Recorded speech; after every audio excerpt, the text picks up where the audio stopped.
and I'm an economist, like, I like the idea of just letting people make decisions for themselves, creating an environment that allows people to be more prosperous with less restriction, and just letting people do what they want to do. There's another thing that you explained too with the Austrian belief, and that's basically everybody makes rational decisions in the moment. Yeah.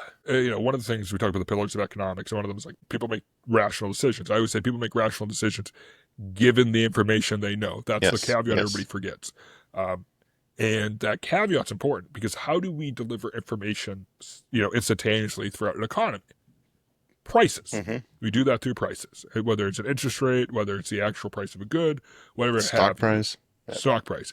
And, you know, resisting that desire to impede the flow of prices for whatever reason is incredibly valuable in my opinion. That like hmm people knowing their personal economy, knowing what's material to them, will make better decisions if the price they're looking at is explicitly expressing the real information that goes into that price, into Yes. that product.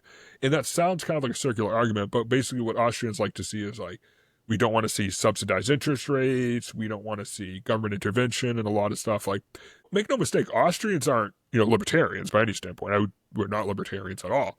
Um, we want we want the government to enforce contract law. We want the government to have a strong national defense because, the degradation to GDP from national defense is way, way, way less than fighting a war. War is like the worst thing in the world for economic growth and economic development. Right.